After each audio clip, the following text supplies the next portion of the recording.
Intéressant. Est-ce que le tout est mieux que la somme des parties, c'est ça? Ok, d'accord. Est-ce que tu as relevé des différences fondamentales entre les deux, entre le lean et l'agile? Ok, je vais essayer de peut-être en parler un peu après. Ouais.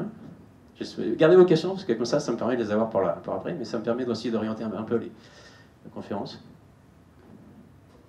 Alors, juste pour vous motiver un petit peu, si vous avez posé des questions, c'est un petit proverbe chinois qui dit celui qui pose une question, il est bête 5 minutes, mais celui qui n'en pose pas, il est toute sa vie. Est-ce qu'il n'y a pas des points communs entre les deux? Ouais, justement, ça c'est des choses que je vais aussi aborder. En termes d'âge, oui. C'est toujours un cours, ton travail, ou c'est fini? Non, je suis toujours. Ouais, et j'ai même des collègues dans la salle où je fais attention à ce que je dise. Oui. En termes d'adoption, plus facile côté ligne ou plus facile côté agile? Alors je vais un peu, mais en fait, comme s'il y a déjà une grosse culture ligne, parce que comme c'est un groupe, on va dire, je vais voir, mais le lean en fait est déjà ancré, on va dire, de manière dans le groupe, parce que c'est un groupe industriel. Donc l'adoption agile, en fait, ça vient en plus, et on va voir que justement, ça prend plus ou moins bien, en fonction un peu des contextes et des environnements. Oui. Comment défendre son projet agile dans un environnement full lean? Intéressant. Voilà, j'ai pas forcément la réponse. On verra. Alors, en fait, je me rends compte qu'il y a plein de questions. Peut-être la prochaine conférence, je fais comme ça. Je commencerai par faire une conférence où ils ne posent que des questions. Ça peut être intéressant. Juste mettre le titre et puis des questions, ça sera la suite de la conférence. Encore une. Yes. Pourquoi cette entreprise elle se tourne vers l'agile maintenant alors qu'elle était c'est quoi la démarche, le déclic? C'est une personne? Le déclic, en fait, c'est un peu le contexte. C'est que je pense qu'il y a beaucoup d'entreprises aujourd'hui qui sentent qu'ils ont besoin d'être peut-être plus réactifs, de se transformer un petit peu. Et l'agilité, normalement, va amener ce côté un peu plus, dire réactivité, changement, là où le lean va peut-être amener plus de stabilité en fait dans le fonctionnement. Oui. La première, c'est, j'imagine, donc la partie ligne est traditionnellement plutôt sur l'industriel, donc oui. production, et l'agilité plutôt sur la partie développement. IT, ouais, c'est ça. Donc ça, est-ce que c'est effectivement son pro parce qu'il y a une adoption de l'agile d'un côté et une adoption de l'autre? Et ensuite, est-ce qu'il y a, dans cette expérience-là, à certains endroits, une fusion un petit peu des deux, où on pioche un peu d'un côté, un peu de l'autre pour faire quelque chose d'un peu hybride et qui amènerait vers quelque chose en s'inspirant, en inspiration? Oui, alors, je ne sais pas si vous avez entendu la question, c'est effectivement, il y a le côté industriel où on est plus lean, et puis il y a le côté IT où on va être plus sur la partie agilité, et il y a un mix des deux. Alors oui, forcément, parce qu'en fait, il y a de plus en plus d'IT dans les projets industriels. Aujourd'hui, il y a quasiment plus de projets industriels sans IT, ne serait-ce que pour piloter les machines, etc. Et donc, en fait, souvent, c'est un mix des deux, avec des projets qui sont gérés de manière assez traditionnelle, et puis en fait la partie IT qui va arriver avec une partie qui est plus agile, et justement ça pose des problèmes des fois de fonctionnement des deux, parce qu'on n'est pas sur forcément les mêmes modes de fonctionnement. D'accord. Oui. Est-ce que le lean peut s'en inspirer pour mieux prioriser dans l'agilité? Oui, alors justement, ça c'est une partie sur laquelle je vais essayer de répondre, peut-être que dans la présentation, puis on pourra discuter après. Mais oui, en fait, il y a des avantages à utiliser les aspects du lean pour l'agilité, et puis inversement. Et c'est un peu l'objet de dire finalement, pour que ça soit un bon mariage, en fait, qu'est-ce qu'on peut essayer de prendre de l'un de l'autre. En fait, en tout cas, c'est mon retour personnel, je dis toujours. Voilà. Ok. Alors. Pour faire une bonne conférence, on a eu un peu de pub, on a des questions sans réponse, ça fait partie des... Donc là on a un peu tous les ingrédients, mais il manque quand même un truc, c'est que dans les conférences en général, il y a quand même toujours un truc, il faut apprendre quelque chose, quoi. Donc là, il faut apprendre un truc qui sert à rien. Donc, est-ce que vous savez d'où vient cette phrase? C'est toujours un truc, non? Les conférences, vous n'avez pas toujours un truc, dit ouais, c'est intéressant, mais ça ne me sert pas à grand chose en fait. Donc ça, c'est la première phase de la méthode qui s'appelle l'anglais facile. Non, l'anglais sans peine, pardon, qui date de 1929. En fait, c'est la méthode assimile. Et donc, c'est une phrase un peu emblématique pour apprendre l'anglais. En fait. Donc ça, c'est un joke, entre guillemets, private joke française, parce que, alors, peut-être que ça dépend de certaines époques, mais My Tailor is rich, en fait, c'est la première phrase qui est du livre pour enseigner ma méthode. Et ça a été repris dans Le Gendarme à New York, je crois, quelque chose comme ça. Enfin bon, c'est un peu là. Mais il y a une faute dans cette phrase.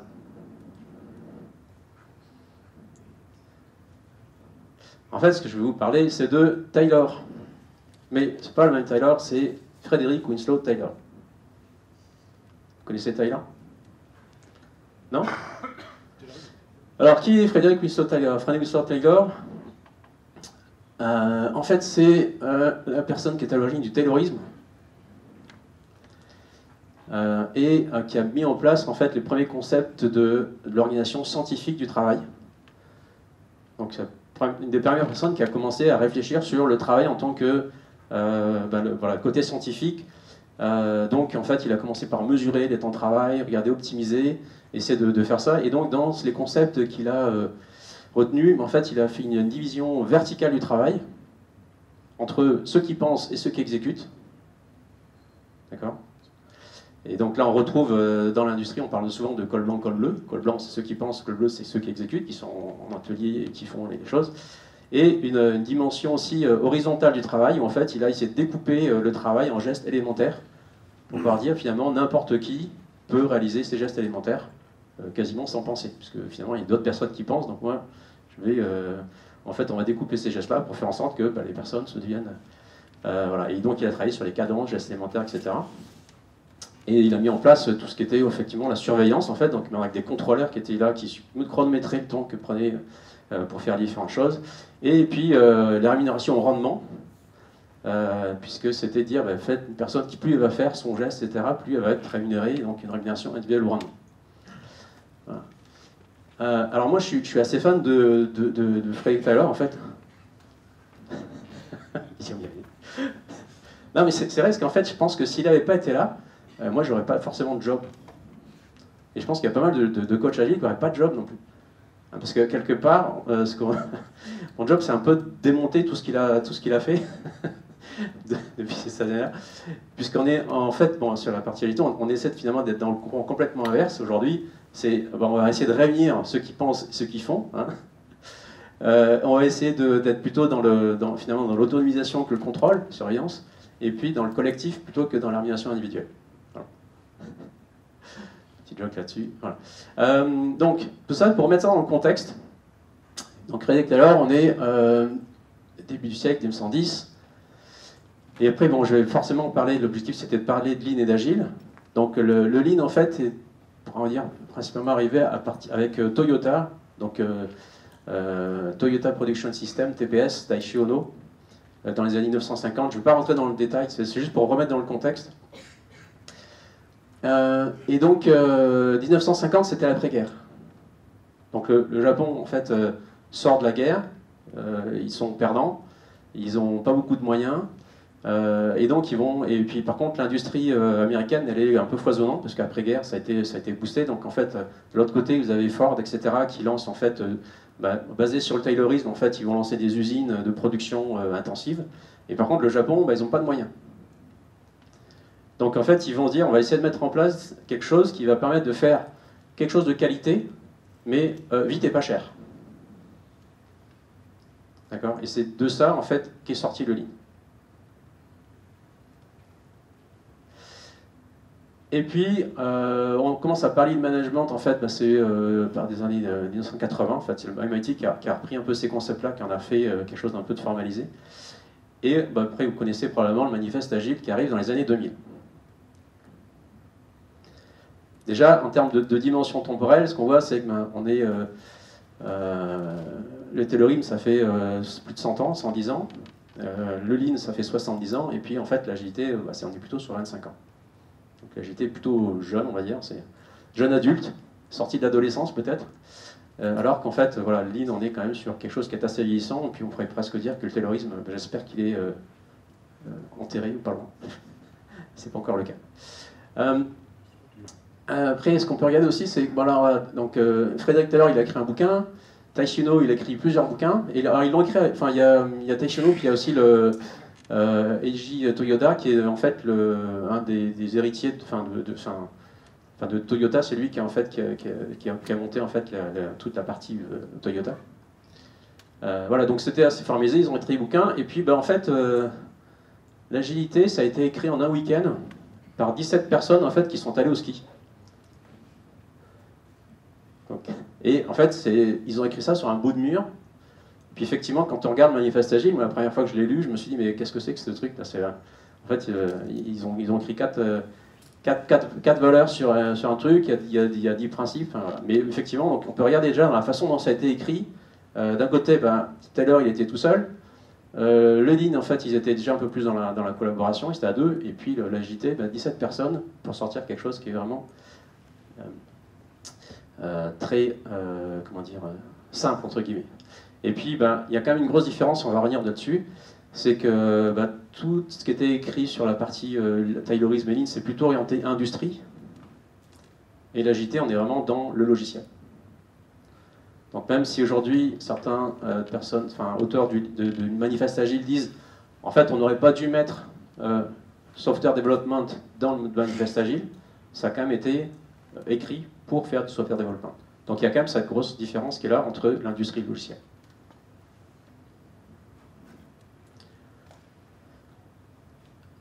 Donc pour revenir sur la conférence, je me suis dit, Lean et Agile, dans les contextes, finalement, qu'est-ce qui est similaire, qu'est-ce qui va être différent et autres. Et alors je me suis dit, tiens, on va reprendre un peu les valeurs. Valeurs Lean et valeurs Agile. Et voici ce qu'on appelle la House of Lean, la maison du Lean, je ne sais pas si vous connaissez. Alors en général, c'est représenté sous forme d'un temple, le temple du Lean. Moi j'aime bien, je préfère ça, ça fait plutôt cabane. Alors il y a des grosses fondations, hein, effectivement, mais... par contre, la cabane, elle a une porte, mais elle n'a pas de fenêtre. Je sais pas si... Mais en face, vous avez donc le manifeste, que vous connaissez, et puis là, on peut commencer à revoir finalement quelles sont les valeurs qui sont portées par les deux, et on peut revoir sur la partie House of Lean, on a des choses qui sont quand même assez similaires, puisqu'en fait, là, on parle d'attente client, là, on parle beaucoup avec le client. On va parler de qualité de ce qu'on va produire. Donc là, on regarde aussi ce qu'on veut, c'est un logiciel de qualité qui fonctionne. On parle d'optimisation de produits. On pourrait dire, tiens, finalement, alors des fois, je fais un peu de l'élastique pour essayer forcément mais globalement, on va dire s'adapter au changement, parce qu'en fait, produit optimisation, je vais optimiser mon produit en fonction des demandes de mon client, donc je vais le faire évoluer. Et puis, il y a quand même tout le côté aussi, manage, buy-in, etc. C'est comment j'implique en fait tout le monde dedans, et donc on est beaucoup sur les personnes et les interactions. Bon. Globalement, ça m'arrangeait bien de pouvoir faire bien comme ça. C'est pour dire que, globalement, au niveau des valeurs, on est plutôt aligné. D'accord. Alors, si je commence à rentrer un petit peu plus dans les principes, c'est pareil, je me dis, tiens, un des principes, satisfaction client, donc on va retrouver la même chose, puis avec des choses qui sont peut-être un peu différentes dans les pratiques, c'est que sur la partie satisfaction client, en agilité, on va faire beaucoup de boucles de feedback pour demander tout le temps au client, est-ce que ça va, est-ce que ça va, etc. Côté Lean, en fait, on fait des interviews, on appelle ça la voice of customer, d'accord. Je ne vais pas forcément rentrer en détail, c'est pour dire... Globalement, voilà. On est très orientés tous les deux sur la partie qualité produit. Alors, côté ligne, on est beaucoup assez sur le zéro défaut, toujours. Hein. Je ne vais pas vous dire rentrer dans le détail. Qualité produit, côté agilité, c'est la même chose. En fait, on veut avoir un logiciel qui est d'excellence. On ne fait pas de concessions sur la qualité. On parle d'excellence technique, de tests continus, etc. Tous les deux, on est dans minimiser l'effort. Ça, c'est important aussi, c'est vraiment un concept. Alors, d'un côté, minimiser l'effort dans Lean, on va chercher toujours ce qu'on appelle les gaspillages, avec plein de formes de gaspillage différentes. Mais par exemple, dans le Lean, si vous faites quelque chose qui ne sert pas à créer votre produit, c'est du gaspillage. Donc finalement, faire un effort qui ne sert pas directement à la finalité de ce que vous voulez faire sur la partie votre produit, finalement, c'est du gaspillage. Donc ça rejoint un peu ce côté MVP simplicité, où en agilité, on va se focaliser vraiment sur le besoin essentiel et ne faire que ça. tous les deux, on est sur la partie vraiment amélioration continue, quelque chose qui est très ancré, il y aura des aspects différents, hein, la fameuse boucle de PDCA, on le connaît, hein, Plan Do Check Act, qui est régulé sur la partie Lean, et puis les rétrospectives régulières qu'on fait en agilité. Et puis le côté responsabilisation des équipes, des collaborateurs. Là c'est pareil, en Lean on va essayer de mettre donc, ce qu'on appelle des organisations responsabilisantes dans les ateliers et autres, demander à ce que les équipes, les personnes en fait, prennent des choses en charge et que ça soit fait par les équipes. Il parle aussi d'auto-management de la performance, c'est-à-dire qu'on demande aux équipes qu'elles soient elles-mêmes responsables de leur performance, que ce ne soit pas forcément une hiérarchie. On parle d'auto-organisation côté agilité. Et il y a le côté aussi satisfaction des collaborateurs, puisqu'il n'y a pas que les clients, c'est finalement on va avoir des collaborateurs qui sont heureux, entre guillemets, et d'un côté on fait aussi des interviews employés, c'est une pratique côté Lean, et côté agilité, alors dans le manifeste on parle de principe, on parle d'équipes motivées, on ne dit pas comment il faut faire, mais on dit que ouais, c'est mieux d'avoir des équipes qui sont contentes et motivées. Je dirais que jusque-là, tout va bien. On est plutôt en phase, et ça se marie plutôt bien. Là où ça se complique un peu, après je me dis, c'est sur les pratiques. Alors j'aime bien ce schéma-là parce que ça représente un petit peu dire, ben voilà, l'agile c'est un état d'esprit, c'est porté par, c'est décrit par 4 valeurs, et défini par les 12 principes. Et puis après, quand on arrive dans les pratiques, alors là, il y en a une multitude, et on va se constituer en fait son cadre de travail en fait en associant certaines pratiques, et vous pouvez donc avoir des cadres de travail qui sont plutôt plus ou moins légers, voilà. Donc Kanban, Scrum, Safe par exemple, on pourrait dire c'est finalement un cadre de travail agile dans lequel j'ai rassemblé certaines pratiques pour faire ce cadre. Mais il y en a vraiment une multitude, et c'est là que ça se complique un peu pour moi. Hop. Alors vous voyez, j'ai du budget supplémentaire en fait, donc je me suis un peu lâché sur les effets spéciaux. Vous connaissez cette carte en fait, qui a été faite par quelqu'un de Deloitte, qui est la carte en fait des pratiques agiles. Il représente ça sous forme de métro avec, vous voyez, volontairement c'est petit, mais chaque petit point représente une pratique. Alors c'est pour ça que cette carte-là, je préfère la brûler, parce que je trouve que se concentrer uniquement sur les principes, sur les pratiques, pardon, alors qu'on n'a pas forcément compris ce qui était avant, on peut mettre en place des cadres de travail en fait qui n'ont pas de sens entre guillemets. Et malheureusement, je trouve que des fois, en tant que consultant, on est beaucoup focalisé sur les pratiques. Et comme on connaît plein de choses et on amène plein de pratiques, en fait, on peut en amener beaucoup. Mais je pense qu'il vaut mieux se focaliser sur les valeurs, les principes, et de mettre en place des pratiques qui sont vraiment, qui font du sens par rapport à ça. Et je me suis dit, le Lean, en fait, ouais, heureusement, c'est plus simple. Il y a quand même moins de pratiques, etc.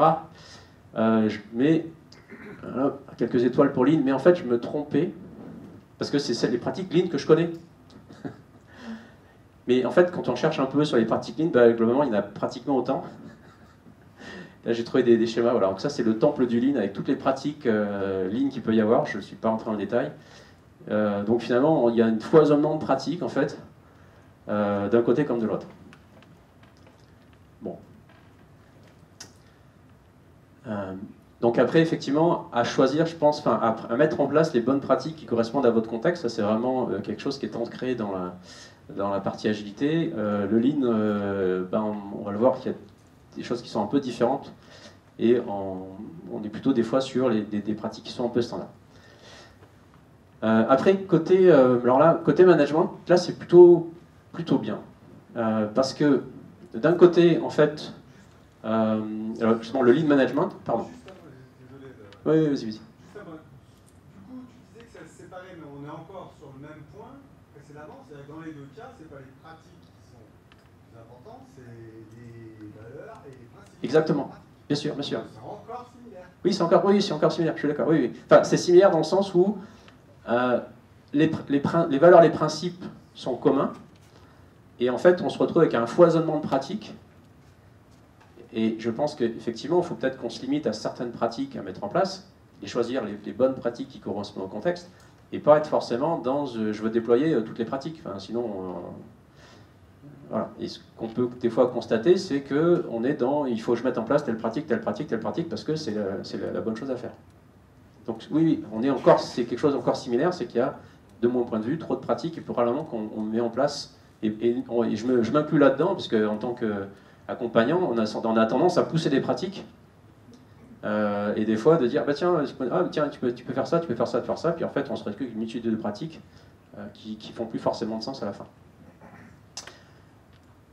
Là où ça se marie plutôt bien, je disais, c'est sur le côté management. Parce que, en fait, côté management, justement, maintenant on parle de lead management, et donc on apporte effectivement vraiment, il y a beaucoup de choses, je ne vais pas rentrer dans le détail, mais sur comment doit être la posture du manager lean, comment il va accompagner ses équipes, etc. Donc il y a vraiment beaucoup de choses autour de ça. Alors que côté agilité, en fait, le manager, on n'en parle pas trop. Ça, c'est un autre sujet de conférence que j'ai fait, c'est où est Charlie, le manager agile. En fait, je ne sais pas si vous, dans la documentation agile, on ne parle pas beaucoup du management. Voire, on a plutôt tendance à dire, les équipes sont auto-organisées, donc ils n'ont pas besoin de manager. Ça, dans les organisations, ça passe peut-être quand on est dans des petites structures où il y a peu de, effectivement, il y a une proximité peut-être avec le manager et il n'y a pas besoin d'avoir de grosses organisations, mais quand vous êtes dans des grosses organisations, c'est quand même compliqué. Oui. On ne dit pas juste qu'il n'y a pas de chef dans l'équipe, mais il serait bien y avoir des managers au-dessus. Hein, oui, mais est-ce qu'on en parle en fait? On n'en parle pas. C'est ça, en fait, c'est plus... En fait, aujourd'hui, le management, il est là, mais on n'en parle pas dans la littérature agile, je dirais. Le manifeste, on n'en parle pas du tout. Et puis quand on va regarder les frameworks, etc., en fait, le rôle du manager n'est pas du tout défini. C'est pour ça que je dis que là, ça se marie plutôt bien. Enfin, c'est complémentaire. Parce que ça se marie, c'est vraiment complémentaire. Parce que d'un côté, on n'en parle pas du tout. Donc si on met en place de l'agilité, tous les managers se disent, moi, je deviens quoi, entre guillemets? C'est quoi mon rôle d'accompagnement, etc. Et côté lean et lean management, par contre, là, le rôle est bien défini. D'accord?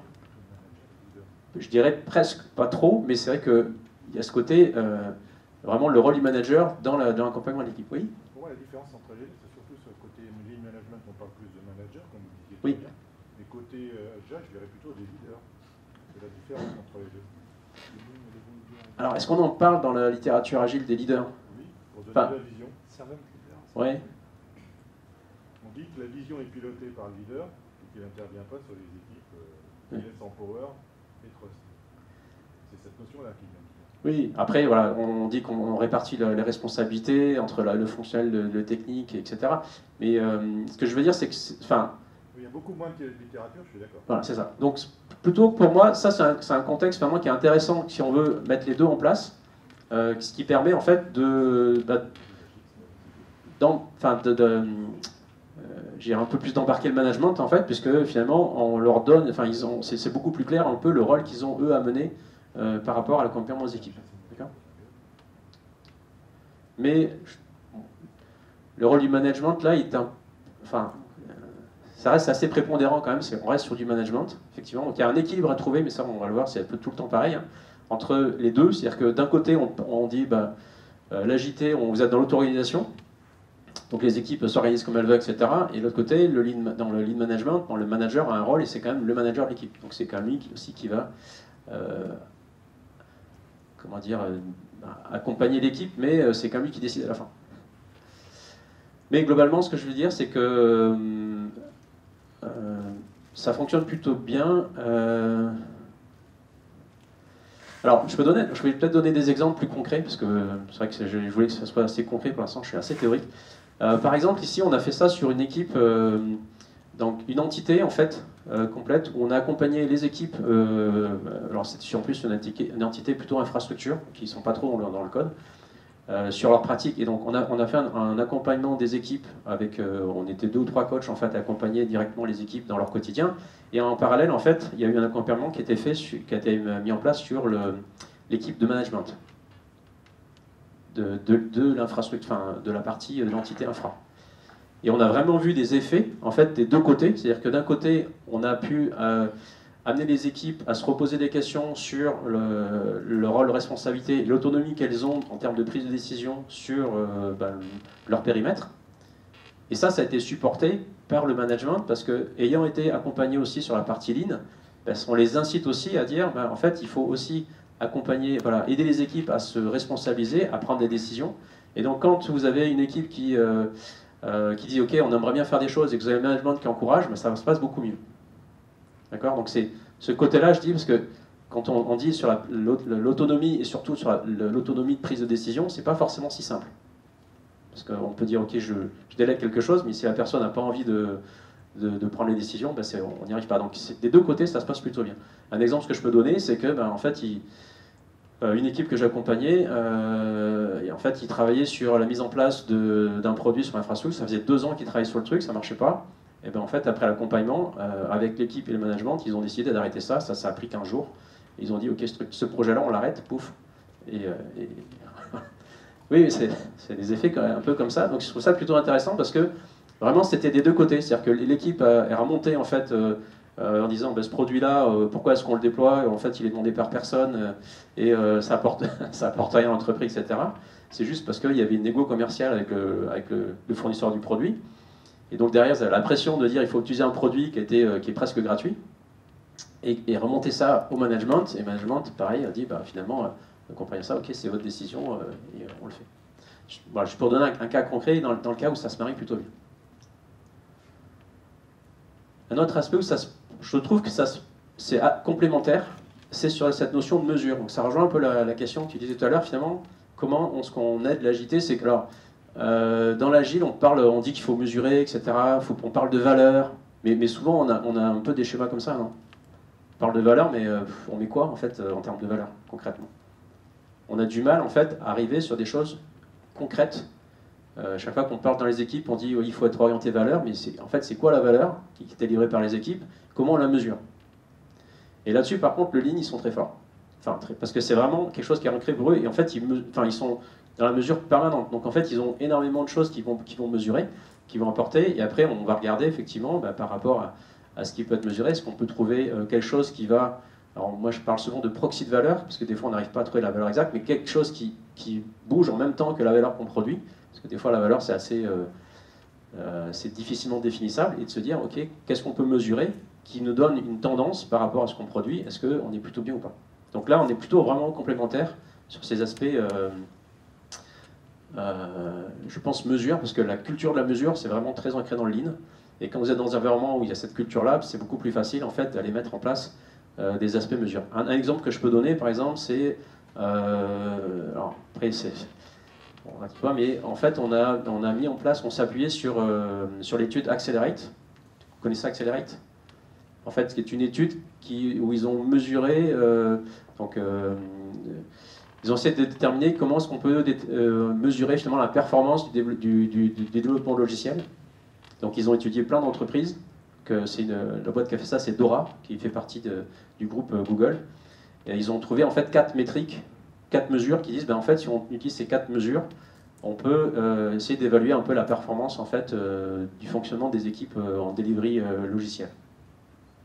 Et donc il y a 2 mesures qui sont plutôt sur la vitesse, c'est à quel rythme je déploie et quel est mon lead time, donc c'est le temps en fait entre le moment où j'ai un besoin qui rentre et le moment où je suis capable de délivrer le besoin.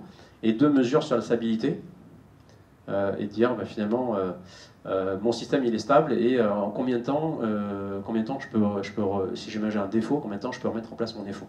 Donc ce qui était un peu étonnant, parce que l'apprentissage d'Accelerate, c'est pas le sujet de la conférence, mais c'est que en fait les deux vont ensemble, c'est que pour être rapide il faut être stable, et pour être stable, et plus vous êtes rapide, plus vous devez être stable.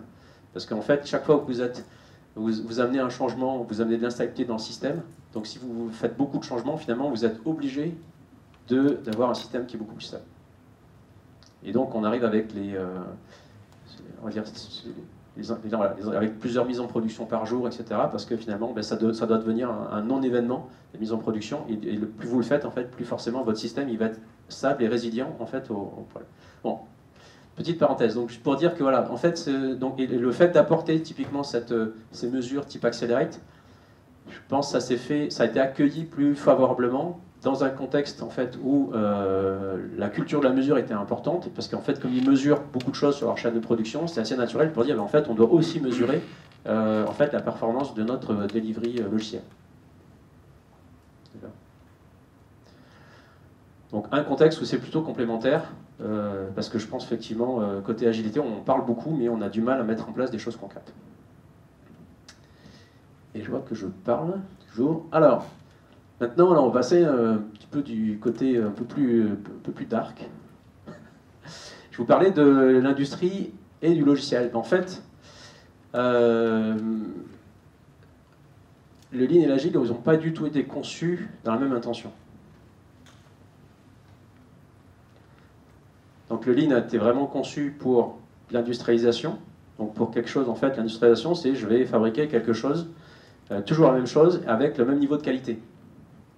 Donc ce que je cherche, c'est avoir quelque chose qui soit vraiment reproductible, et je veux reproduire en fait mon produit avec le même niveau de qualité, et je produis en général tout le temps la même chose. Alors ça a évolué avec les chaînes de production de l'automobile par exemple. Aujourd'hui, vous pouvez quasiment vous commander votre voiture et la personnaliser, etc. Mais ça reste que vous êtes dans un process complètement automatisé, et vous avez un certain nombre de choix de paramétrage à faire, mais globalement, voilà, vous rentrez dans ce process de production qui est plus ou moins, enfin, qui vous permet de sortir une voiture identique avec certaines priorisations.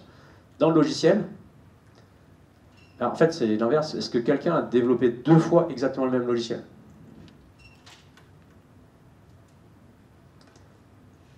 Presque. Donc cette notion de dire, en fait, je fais la même chose à chaque fois, non, en fait, dans le logiciel, vous faites toujours quelque chose de différent. C'est le principe même du logiciel. Si vous devez produire le même code, ben, vous faites un copier-coller. Et en fait, vous avez produit votre code. Mais ça n'a pas de sens. Donc, il y a vraiment un côté où on est vraiment dans... voilà, je dois reproduire... mon objectif, c'est de reproduire la même chose tout le temps. Et l'autre côté, en fait, on est vraiment dans quelque chose de personnalisé. Ah oui, on est, juste sur la fin d'avant, il y a aussi une différence, c'est que là on est dans la production plutôt de biens physiques. Dans l'industrie, en fait, on veut produire des biens physiques, alors que dans le logiciel, on est sur de l'immatériel. Donc ça aussi, c'est différent. On n'a pas du tout les mêmes environnements. Je pourrais dire que ben là, en fait, voilà, pour un bien physique, on a besoin plutôt de main-d'œuvre pour réaliser des choses dans la partie industrie, et on a plutôt besoin entre guillemets de cerveau, enfin de réflexion pour produire du logiciel. Alors ça c'est une petite phrase de quelqu'un avec qui je travaille qui a en fait vécu un petit peu les deux chez qui j'accompagne. Il me dit bah, parce qu'en fait il a eu un peu donc des phases de Lean et des phases d'Agile. Il dit bah, avec le Lean on veut tout standardiser et avec l'Agile on veut tout personnaliser. Et quelque part c'est un peu vrai quand même. C'est pour ça que je pense que là, c'est bien aussi d'arriver à trouver l'équilibre entre les deux. Donc voilà, standardisation et personnalisation, c'est vraiment 2 choses en fait qui sont complètement différentes entre le Lean et l'Agile.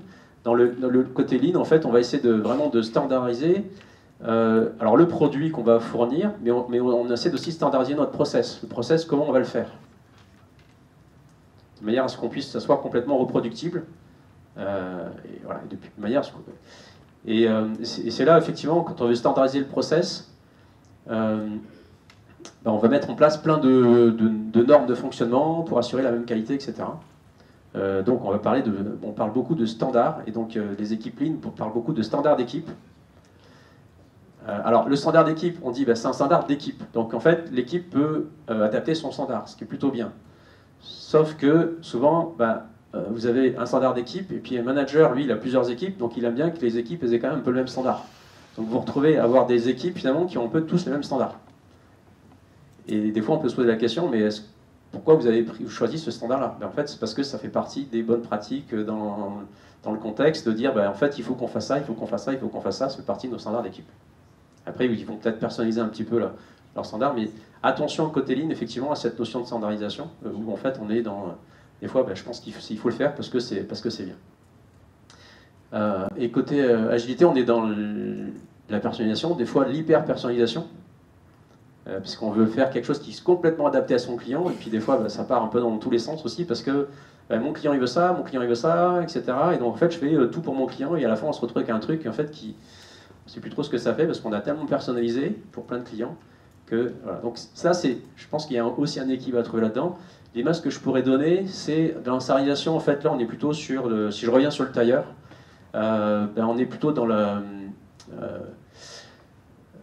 production un peu en quantité, hein. Vous avez des chaînes de production, vous produisez des vêtements un petit peu à la chaîne, et puis là vous êtes plutôt dans le sur-mesure, vous allez vraiment faire quelque chose qui est adapté à la personne.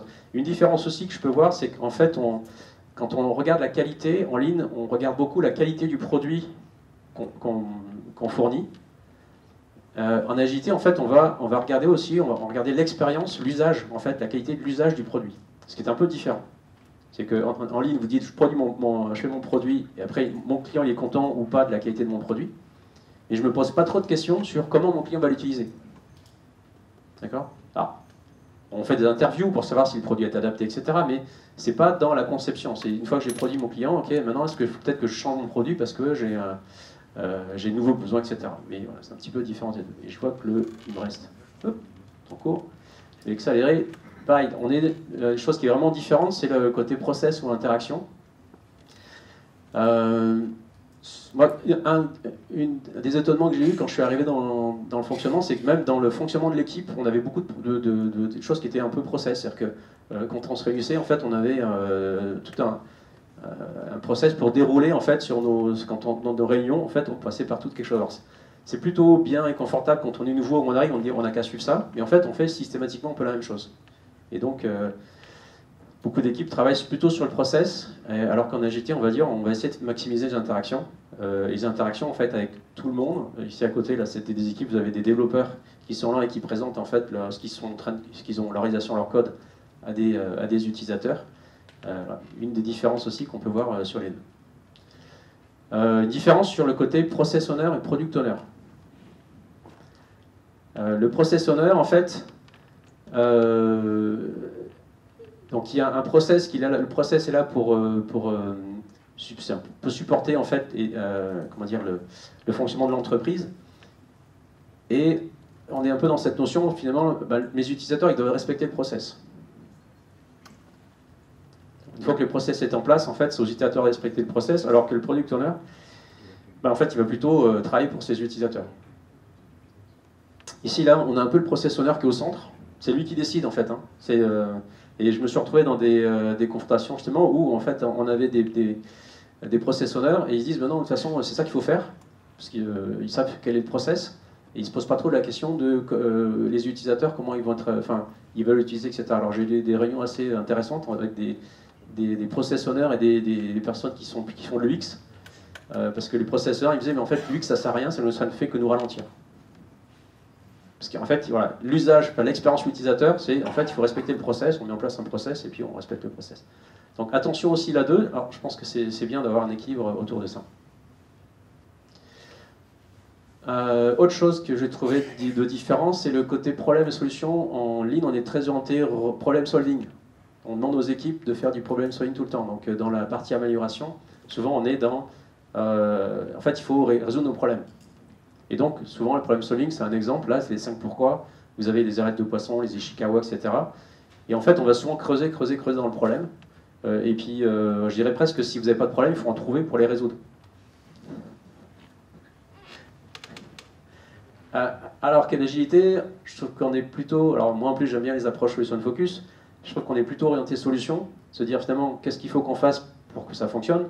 Et peut-être qu'on peut faire différemment et pas forcément résoudre un problème pour qu'on obtienne notre résultat. Donc si on est orienté résultat, comment obtenir ce résultat-là sans forcément résoudre en fait tous les problèmes, peut-être tout simplement faire différemment et voilà, changer de solution. Et alors, une chose qui est assez impactante quand même, c'est cette notion de no rework. En ligne, en fait, on considère que refaire quelque chose, c'est un gaspillage. On doit faire bien du premier coup. Et ça, culturellement, ça ne va pas bien avec la notion de refactoring en informatique. Parce qu'en informatique, en fait, on demande aux gens de dire « Ok, on va faire vite la première fois, vérifiez que vous avez atteint votre objectif, le résultat, et ensuite vous refactorez votre code. Et ben, en fait, dans des contextes culturels lean, le fait de refactorer, c'est un peu dire, ouais, mais en fait, on n'est pas en train de réécrire le code, etc. Je vois Aline qui fronce les... Mais voilà, donc ce côté bon du premier coup, et là il y a un gap aussi côté management en fait, parce que si le management il est plutôt orienté lean, avec cette notion il faut faire bon du premier coup, et que les équipes elles sont plutôt sur la partie agilité, on dit ok, on va le faire une première fois, et puis après on va revenir dessus, et puis on va avoir de la dette, il faudra qu'on revienne dessus, comprenez que les managers ils ont du mal à accepter la dette technique. Ok.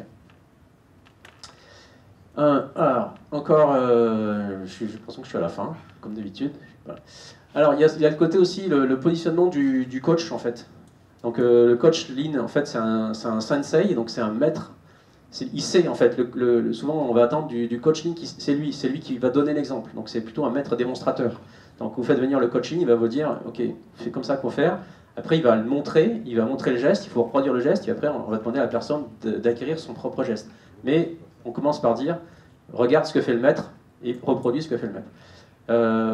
Côté agilité, on est plutôt sur des coachs interrogateurs, on va poser des questions, et là, vraiment, la posture de coach, on va dire, bah, finalement, c'est OK, il y a peut-être plusieurs options, mais c'est quand même à vous de décider quelle est la meilleure option. D'accord ? Dernière chose. Alors là, j'ai repris en fait les cols bleus, cols blancs. Alors je les ai un peu remis au jour du jour. Aujourd'hui, on est plutôt sur des polos blancs et des t-shirts noirs. Mais il y a quand même, on retrouve quand même cette séparation de ceux qui pensent et ceux qui font. D'accord ? Donc à gauche, vous avez plutôt les managers, ou je sais pas, le product owner, etc., qui sont des gens qui sont un peu dans la lumière, et parce que c'est eux qui vont apporter les fonctionnels, etc. En plus, il a un beau sourire, il est assez musclé. Et puis, vous avez un développeur plutôt anonyme. En fait, on ne sait même pas qui c'est, il est un peu dans l'ombre. Et voilà. Et donc, il y a des environnements aussi. En fait, des fois, on démarre des projets. Je démarre un projet avec 17, 20 personnes. Et après, je demande qui développe, en fait, parce que c'est un projet IT. Hein. Et en fait, j'ai 2 personnes qui vont développer. Donc, on est beaucoup encore dans... OK, on est plutôt dans le côté thinker. Et puis, en fait, ben, le code, c'est la production. C'est pour ça que je fais le lien entre col blanc et col noir. Attention à ça. Dans ce contexte-là, dans le groupe industriel, on considère des fois les développeurs un peu comme des ouvriers. Et on ne les implique pas forcément sur les décisions à prendre, sur ce qu'on doit faire, etc. Donc ils sont en mode exécutant. Et donc bah, forcément, si on les met en mode exécutant, ils se comportent en exécutant.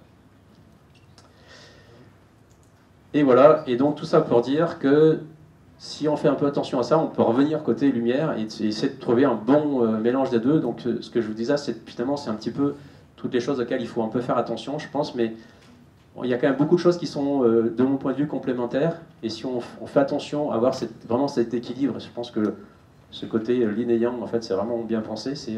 Les deux sont différents, mais ensemble, ça peut en arriver à faire des choses. Et je suis en retard, et donc, est-ce que je prends quand même quelques questions ? Est-ce que quand on parle de lean d'un côté, agile de l'autre, et on dit il y a un côté finalement, on a une chaîne de production et ce qu'on veut c'est automatiser. Donc on a une chaîne de production, on fabrique des voitures. Oui. Et de l'autre côté, est-ce qu'on ne se trompe pas de niveau de réflexion, c'est-à-dire est-ce qu'on n'a pas une chaîne de production qui est notre logiciel qui fabrique quoi ? Des opérations comptables. Et que finalement, quand on fabrique un logiciel, on fabrique la chaîne de production.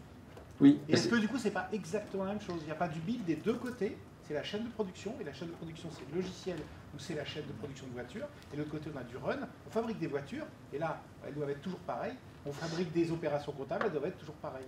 Est-ce que c'est pas parce qu'on a décalé notre vision ? Alors, en fait, oui, on a une chaîne de production d'informations, on va dire, à la fin pour produire la chose, mais ce qu'il faut voir, c'est que là, dans le côté industriel, en fait, l'informatique, c'est quand même considéré un peu comme un outil, une commodité, qui va servir, en fait, à améliorer le process de fabrication, au final. Donc, on les connecte. Oui, donc forcément on les connecte, mais je dirais... alors, une chose que je n'ai pas dit, mais c'est effectivement des fois, ce que j'ai pu voir, c'est qu'en fait on va industrialiser l'agilité. D'ailleurs, je n'ai pas dit tu la conf comme ça, c'est finalement je vais utiliser le lean pour industrialiser l'agilité et je vais un peu transformer l'agilité comme un process. Et donc les équipes en fait vont développer en fait, alors, par exemple Scrum, parce que Scrum est très descriptif dans ce qu'on fait, donc ils disent bah, en fait j'ai ma façon de fonctionner en Scrum et donc il faut faire des user stories, dans les user stories il y a ça, ça, ça, ça, et si vous n'avez pas ça en fait on les prend pas, et finalement ils vont dérouler l'agilité comme un process où je rentre des inputs et à la fin j'ai une sortie et puis je vais mesurer ce que je fais entre les deux. Voilà, un peu comme une chaîne. Donc attention à ce côté aussi, industrialisation, je pense, de la partie agitée, ça peut aider, mais... Et oui, donc en fait, bon, on peut considérer que le traitement de l'information est aussi une chaîne, mais il y a vraiment la finalité, d'un point de vue du groupe industriel, c'est de produire leurs produits. Une autre question? Ou, vous avez? Oui? C'est concernant les mesures. Il y a une loi dont je n'ai plus le nom en tête qui dit plus si on se focus trop sur une mesure, elle perd son sens, parce qu'on a tendance à tricher pour suivre la mesure et pas faire ce qu'elle implique derrière. Oui. Comment Lean gère cet aspect-là? Est-ce qu'il part du principe que la mesure est bonne, ou est-ce que ça c'est un problème Alors là-dessus, moi je fais la différence entre mesure et indicateur. C'est-à-dire qu'en fait, l'indicateur, vous avez la notion de il est bon, il n'est pas bon. Une mesure, c'est une mesure. Donc si on se focalise sur ce qu'on mesure, et après la question c'est de cette mesure-là, on va en faire quoi?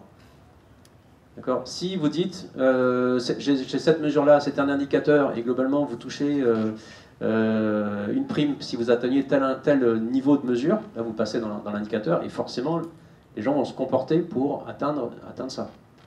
D'accord? Donc ça, effectivement, ça va aider à atteindre la bonne mesure, mais on va aussi peut-être biaiser un peu, arriver à faire des choses pour atteindre le bon résultat, parce que derrière, il y a un intérêt peut-être personnel pour atteindre ça. Donc moi, vraiment, je fais la différence entre mesure et indicateur. On mesure. Déjà, la première chose, ça permet de savoir ce qu'on veut, et après, c'est à l'équipe ou autre de décider finalement où on veut aller, quoi. Est-ce que j'ai répondu ou...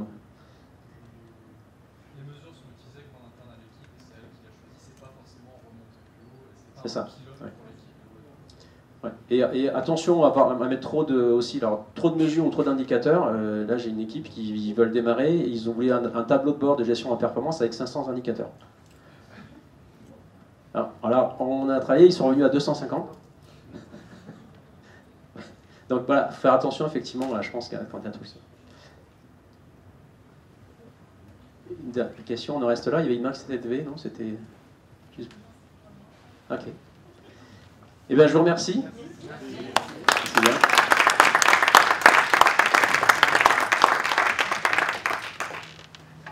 Et bonne continuation sur la suite de cette conférence.